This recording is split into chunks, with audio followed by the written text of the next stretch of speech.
ਵਾਹਿਗੁਰੂ ਜੀ ਕਾ ਖਾਲਸਾ ਵਾਹਿਗੁਰੂ ਜੀ ਕੀ ਫਤਿਹ। ਜਤਿੰਦਰ ਸਿੰਘ ਜੋ ਕਿ ਕਪੂਰਥਲਾ ਦੇ ਰਹਿਣ ਵਾਲੇ ਸਨ, ਉਹਨਾਂ ਨੇ ਆਪਣੀ ਜ਼ਿੰਦਗੀ ਦੀ ਇੱਕ ਬਹੁਤ ਹੀ ਹੈਰਾਨੀਜਨਕ ਘਟਨਾ ਸੰਗਤਾਂ ਦੇ ਨਾਲ ਸਾਂਝੀ ਕੀਤੀ ਹੈ। ਉਹ ਲਿਖਦੇ ਹਨ ਕਿ ਸੰਨ 1971 ਦੀ ਗੱਲ ਹੈ। ਗਰਮੀਆਂ ਦੇ ਦਿਨ ਸੀ। ਕਪੂਰਥਲਾ ਦੇ ਬਾਬਿਆਂ ਵਾਲਾ ਗੁਰਦੁਆਰਾ ਜੋ ਕਿ ਸ਼ਾਲੀਮਾਰ ਬਾਗ ਦੇ ਕੋਲ ਹੈ, ਉਸ ਗੁਰਦੁਆਰਾ ਸਾਹਿਬ ਦੀ ਸੰਗਤ ਨੇ ਸ਼੍ਰੀ ਹੇਮਕੁੰਟ ਸਾਹਿਬ ਦੀ ਯਾਤਰਾ 'ਤੇ ਜਾਣ ਦਾ ਪ੍ਰੋਗਰਾਮ ਬਣਾਇਆ। ਉਸਨੇ ਦੱਸਿਆ ਕਿ ਮੇਰੇ ਮਾਤਾ ਪਿਤਾ ਜੀ ਦੀ ਵੀ ਇਸ ਯਾਤਰਾ ਦੇ ਨਾਲ ਜਾਣ ਦੀ ਇੱਛਾ ਸੀ ਅਤੇ ਮੇਰੀ ਡਿਊਟੀ ਪੰਜਾਬ ਤੋਂ ਬਾਹਰ ਸੀ। ਮੇਰੇ ਮਾਤਾ ਪਿਤਾ ਨੇ ਮੈਨੂੰ ਯਾਤਰਾ ਕਰਵਾਉਣ ਦੇ ਲਈ ਕਿਹਾ, ਪਰ ਮੇਰੇ ਕੋਲ ਟਾਈਮ ਨਾ ਹੋਣ ਦੇ ਕਾਰਨ ਮੈਂ ਉਹਨਾਂ ਨੂੰ ਇਕੱਲਿਆਂ ਜਾਣ ਦੇ ਲਈ ਹੀ ਆਖ ਦਿੱਤਾ। ਮੇਰੇ ਮਾਤਾ ਜੀ ਦੀ ਸਿਹਤ ਕੁਝ ਚੰਗੀ ਨਹੀਂ ਸੀ, ਪਰ ਸ਼ਰਧਾਪੂਰਵਕ ਉਹ ਯਾਤਰਾ 'ਤੇ ਚਲੇ ਗਏ।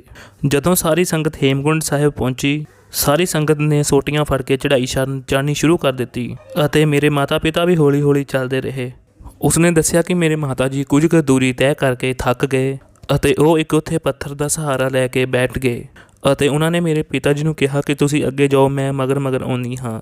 ਉਸਨੇ ਦੱਸਿਆ ਕਿ ਮੇਰੇ ਮਾਤਾ ਜੀ ਗੋਡਿਆਂ ਦੇ ਵਿੱਚ ਸਿਰ ਦੇ ਕੇ ਬੈਠ ਗਏ ਅਤੇ ਉਹਨਾਂ ਨੂੰ ਲੱਗਾ ਕਿ ਉਹਨਾਂ ਦਾ ਅੰਤਿਮ ਸਮਾਂ ਆਉਣ ਵਾਲਾ ਹੈ ਅਤੇ ਉਹਨਾਂ ਨੂੰ ਉੱਥੇ ਹੀ ਪ੍ਰਾਣ ਛੱਡਣੇ ਪੈਣਗੇ। ਇੰਨਾ ਸੋਚਣ ਤੋਂ ਬਾਅਦ ਉੱਥੇ ਇੱਕ ਬਜ਼ੁਰਗ ਆਉਂਦਾ ਹੈ ਅਤੇ ਮੇਰੇ ਮਾਤਾ ਜੀ ਦੇ ਮੋਢੇ 'ਤੇ ਥਾਪੜਾ ਦੇ ਕੇ ਕਹਿੰਦਾ ਹੈ ਕਿ ਬੇਟੀ ਕੀ ਸੋਚ ਰਹੀ ਹੈ।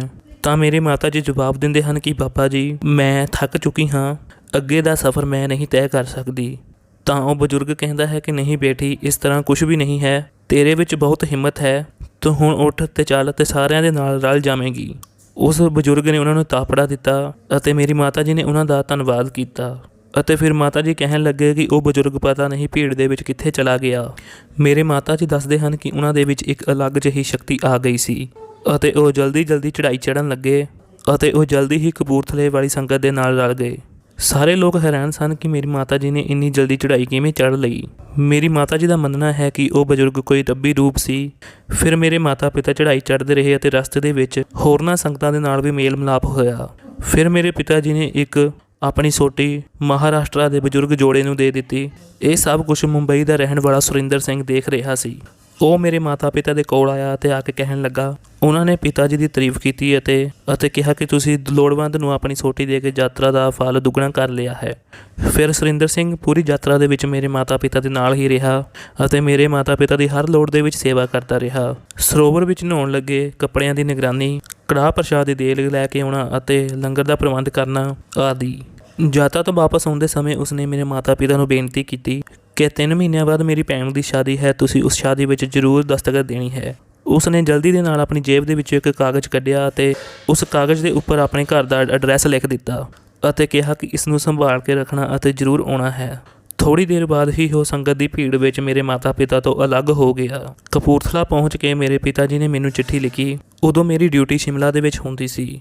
ਉਸ ਚਿੱਠੀ ਦੇ ਵਿੱਚ ਮੇਰੇ ਪਿਤਾ ਜੀ ਨੇ ਖਾਸ ਕਰਕੇ ਇਹ ਗੱਲ ਲਿਖੀ ਸੀ ਕਿ ਤੈਨੂੰ ਘੁੰਮਣ ਫਿਰਨ ਦਾ ਬਹੁਤ ਸ਼ੌਂਕ ਹੈ। ਜੋ ਲੜਕਾ ਸਾਨੂੰ ਹੇਮਕੁੰਟ ਸਾਹਿਬ ਦੀ ਯਾਤਰਾ ਦੇ ਦੌਰਾਨ ਮਿਲਿਆ ਸੀ, ਉਸਨੇ ਸਾਡੀ ਇੰਨੀ ਸੇਵਾ ਕੀਤੀ ਹੈ ਕਿ ਸਾਡੀ ਆਪਣੀ ਔਲਾਦ ਇੰਨੀ ਨਾ ਕਰਦੀ। ਮੈਂ ਤੈਨੂੰ ਉਸ ਦੇ ਘਰ ਦਾ ਐਡਰੈਸ ਭੇਜ ਰਿਹਾ ਹਾਂ, ਜੇ ਹੋ ਸਕੇ ਤਾਂ ਨਿੱਜੀ ਤੌਰ ਦੇ ਉੱਪਰ ਉਸ ਦੀ ਭੈਣ ਦੇ ਵਿਆਹ ਵਿੱਚ ਜ਼ਰੂਰ ਜਾ ਆਵੀਂ, ਨਹੀਂ ਤਾਂ ਧੰਨਵਾਦ ਦੀ ਚਿੱਠੀ ਤਾਂ ਜ਼ਰੂਰ ਹੀ ਲਿਖ ਦਵੀਂ।